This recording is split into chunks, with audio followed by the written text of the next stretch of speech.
And as KXEL Live and Local continues, we're joined via Zoom by a return guest to the program. Always pleased to visit with Michael Swanger. Mr. Swanger is the owner and publisher of Iowa History Journal.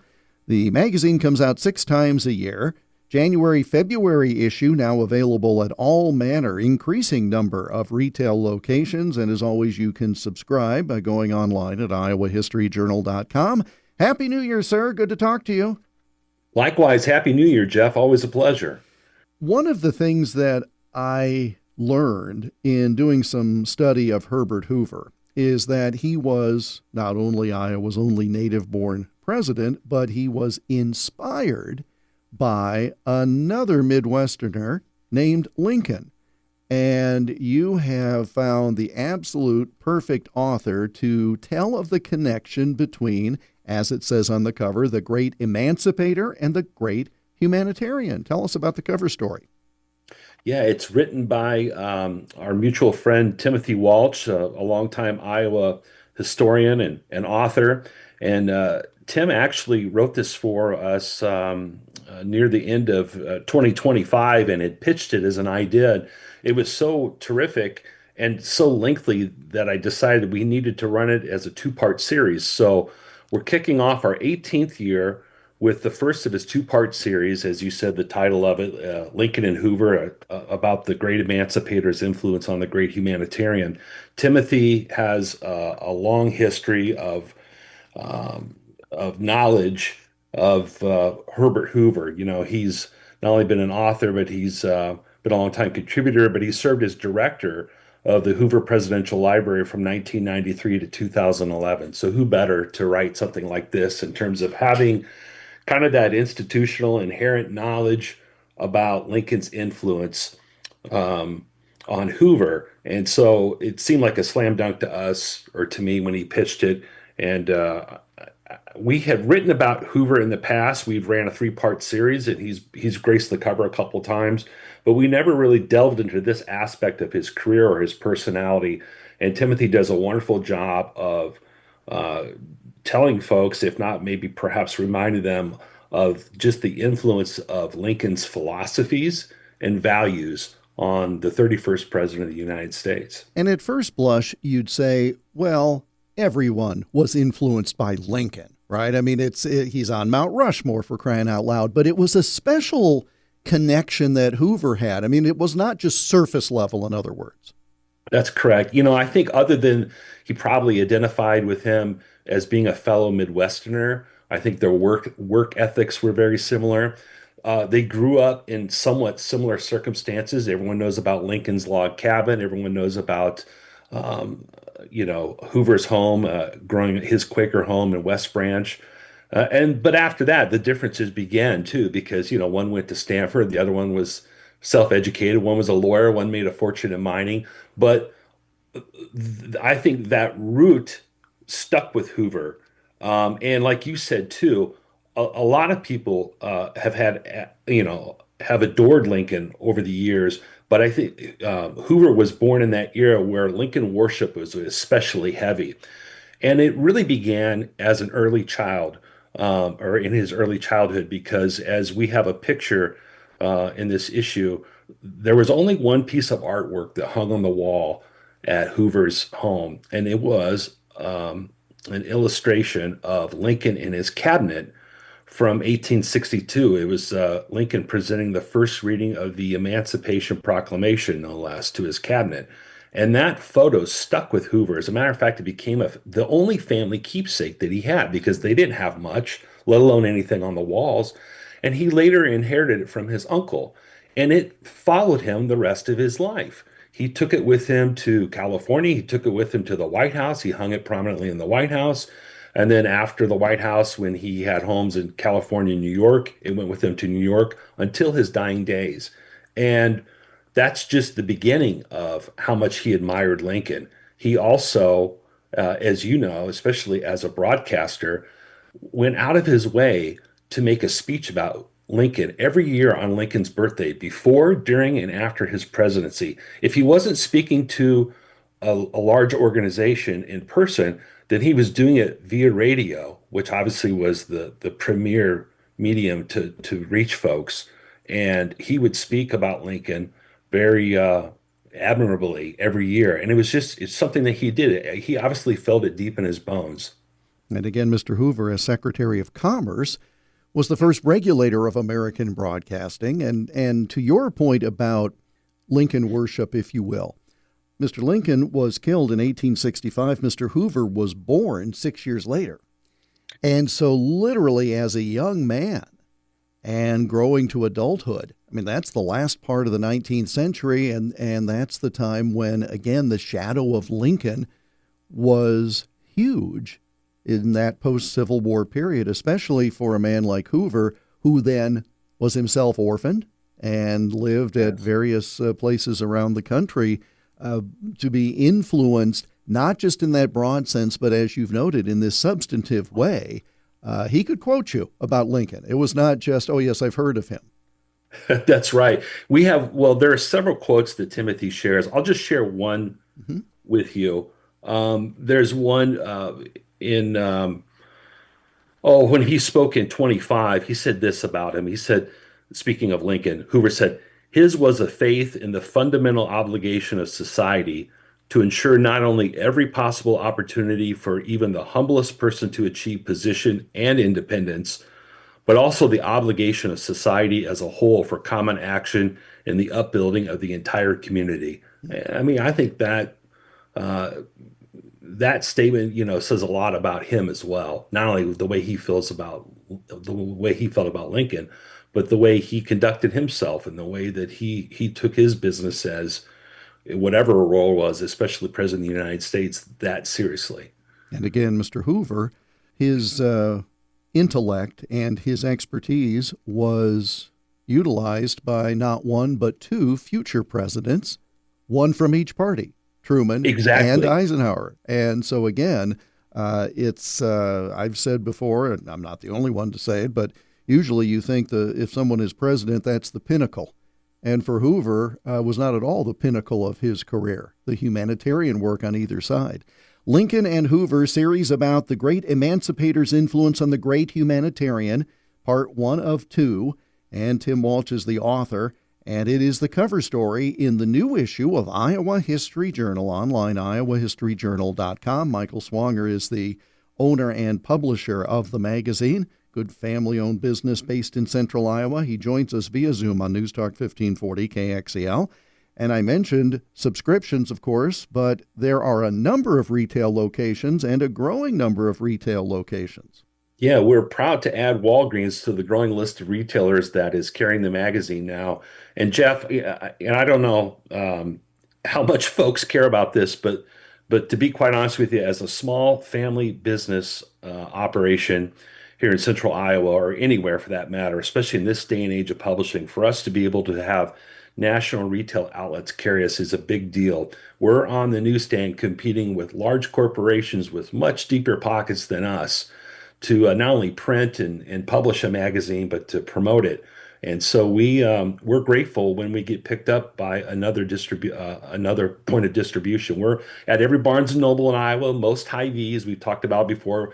We picked up Natural Grocers last year. We're at locally here Beaverdale Books and some other outlets, a few select Fleet Farm and Walmart stores too. But we start off with about a dozen Walgreens stores. There's a list on our website people can visit, so you can pick it up in your community. And the opportunity to pick up the magazine now is easier than it's ever been in our 18 years of publishing the magazine. So it's a crucial part of our small business. I mean, our subscriptions are our most important part, but our newsstand presence has been growing. And as a result, more and more Iowans are finding out about us because we don't have a huge marketing budget. I'm grateful to you when you have me on the show to discuss the magazine, because I always know folks who listen to you, if they hadn't heard about us before, now they know about us and now they have another place to go pick us up. 18th year of Iowa History Journal. So you subscribe at iowahistoryjournal.com, and then when you like it so much you need to get a couple of extra copies to share with friends, you can do it at a growing number of newsstands or retail locations. And again, they're at iowahistoryjournal.com. I don't know how you had time to do this, but in addition to running the business with your wife, Rebecca, and authoring the publisher's column. You wrote an article, and, speaking of finances, you paid to put a kid through Iowa, and I guess while you were there, you picked up a story. Is that how we try to amortize this? Yeah, they have some of my money. Uh, They yeah, have more of yours than I paid back in the day. It costs a little bit more these days, but yes, you're. yeah. Thankfully, John had a couple scholarships that helped, but nonetheless, yeah, it's a chunk of change, Jeff.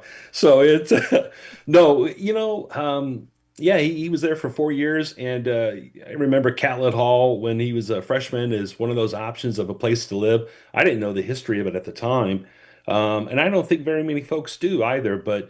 In 2017, when the University of Iowa opened up its latest residency hall, they named it after artist Elizabeth Catlett. And that had piqued my curiosity when we drove by it the first time I went back I hadn't been on campus in a while. And so I started looking into it. Yeah, I just felt like the time was right. I finally had the time to get to stories. I think folks think that I just sit around and write and read all day. Ha, wish I had that luxury. But yeah, it was a story I thought, I'll keep this one for myself and dive into it. And I'm glad I did because, I'm very open and honest about this. I say this every time when we publish a new issue. I learn just as much as our readers do.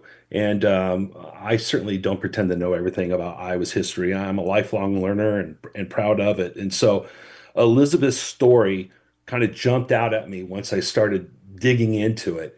And folks may know the name that, she was an artist, she was an educator, she was a civil rights activist. But what I didn't know is what drew her to the University of Iowa. Well, after she graduated from Howard University, she was 22. This is in the 30s.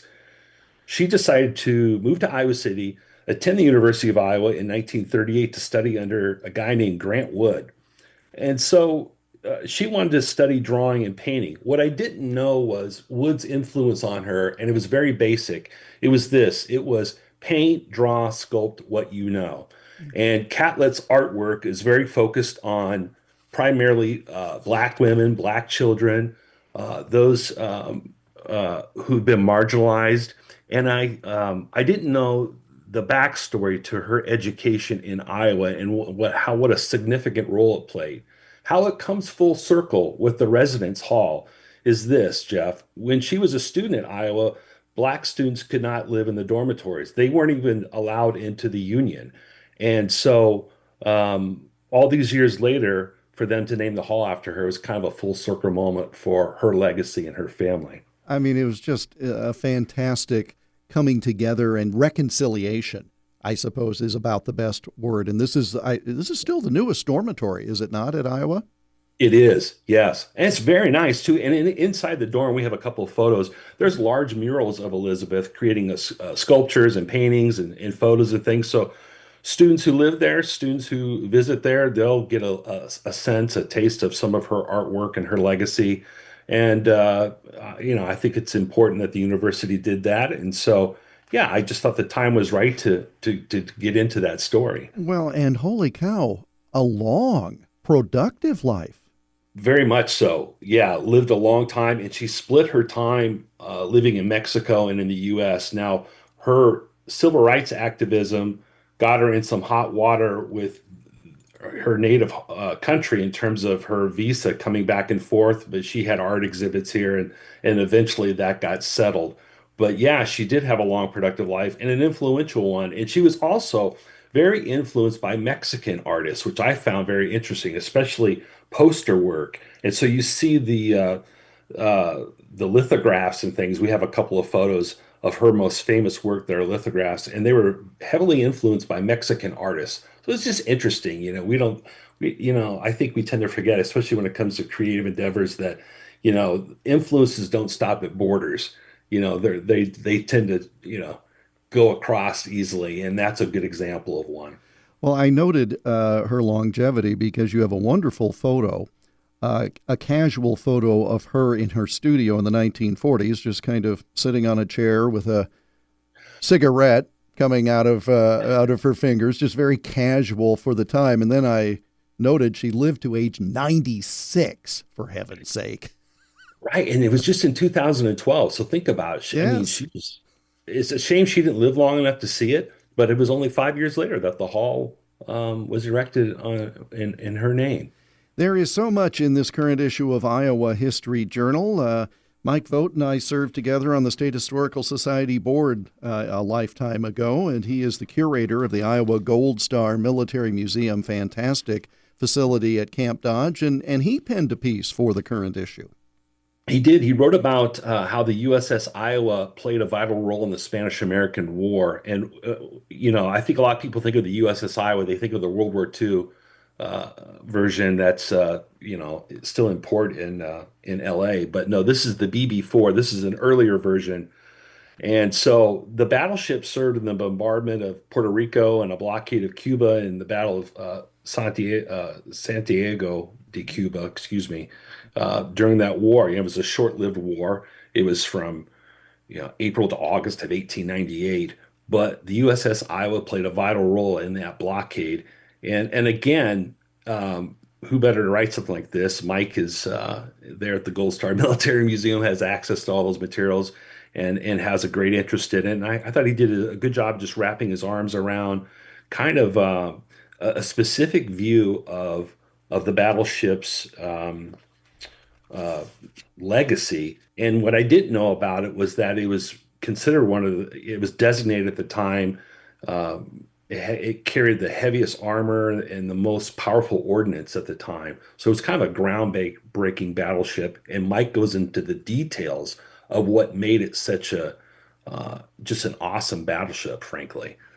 All of this is in the January February issue, first issue of Volume 18, Iowa History Journal. More online, iowahistoryjournal.com. And we continue for a few more minutes with Michael Swanger, the owner and publisher of IHJ. So, when you did the radio commercial for this, and folks hear that often on Iowa Almanac, and I heard you mention that one of the stories would be about DeWitt Clinton. And I had not seen the magazine at that point, and then I just kind of sat up when I heard that, and I said, "Wait a second, that's a twofer for this guy having towns named after him." And then I get the magazine, and I see that there's no slouch of an author on this piece. No, we were, again, this is a story that was pitched to me late last year, and I was more than willing to accept it from none other than Ambassador Kenneth Quinn. And Ken Quinn, of course, is President Emeritus of the World Food Prize Foundation. I think a lot of folks know that name. They know of him and his work over the decades, and he's also obviously a big history fan. He said, in short, the pitch was, I have a story about a governor, a canal, and a blacksmith. Okay, well, tell me more. That's a joke. A governor, a You- canal, and a blacksmith. Yeah, okay. Yeah. Exactly. Three guys walk into a bar. Exactly. So exactly. But he was in New York City last fall, and he happened to attend an event that commemorated the 200th anniversary of the opening of the Erie Canal. Well, what does the Erie Canal have to do with Iowa? Well, it was the waterway that connected the Atlantic to the upper Great Lake region. Well, that's nowhere near us on the map, Ken. Why would you want to write about this? Well, as it turns out, uh, the Erie Canal obviously was a huge player in westward expansion, including the Iowa Territory, because it opened up in 1825, like some 21 years before we became a state. So the connection to the canal is that. The other connection is it was the New York governor, DeWitt Clinton, who funded it because the federal government said, nah, I don't think it's a good idea. So he just used state funding, built it himself. And so now we have two towns in Iowa named DeWitt and Clinton, including a county named after him. And why is that? It's because New Yorkers who moved westward and settled on the eastern part of the state were, obviously big fans of his. So that's how those names came about. And then the third aspect is the blacksmith. Well, when the economy started tanking and the canal became more important for businesses to move instead of stay and fail in one location, one of the guys who decided to traverse the canal was a guy named John Deere. He landed in Moline, Illinois. I think we all know that name. I think that we all know what happened to our state as a result of the tools, the implementations, and things that he created that we all take for granted these days. And so those three those three entities, the canal, the governor, the blacksmith, all played a huge role in our state's history. An angle I would have never had thought of had Ken not pitched it to us. And again, the author's first name is Ambassador. I mean, again, the quality comes through. This is all part of Iowa History Journal, January, February issue. And of course, there's a column by Arvid Huseman, and I'm not going to get into it because I'm probably going to steal at least a half dozen things that he mentioned for future Iowa Almanac stories. I went through and I said, okay, I got that's interesting. Okay, I got this one. Oh, that's a good. So I want the audience to have the fiction of thinking that I thought of it myself. If you want to cross-check me, though, you need to pick up Iowa History Journal, subscribe at iowahistoryjournal.com. Your subscription will start with the March-April issue unless you ask for special dispensation from the publisher, right? Yeah, all you have to do is add another $2.50 and we can start you with this February issue, which you're going to need because you're not going to get you're not going to understand a part of March, April unless you have this one. There you go. Or if you can't wait, subscribe online and then go to Walgreens and the Barnes and Nobles and, Susie's Lemonade stand on the corner of Main and 4th probably, because it's a growing number of retail locations at iowahistoryjournal.com. What a wonderful resource this is. And so appreciative that we have arrived at year 18. Holy cow, where did that time go? Mr. Swanger, thank you kindly for the time today, and we'll do this again next time an issue comes out. Looking forward to it. Thank you, Jeff. Michael Swanger is the owner and publisher, Iowa History Journal, 6 times a year. Great magazine, and you can subscribe at iowahistoryjournal.com. This is where Iowa comes to talk. News Talk 1540, KXEL.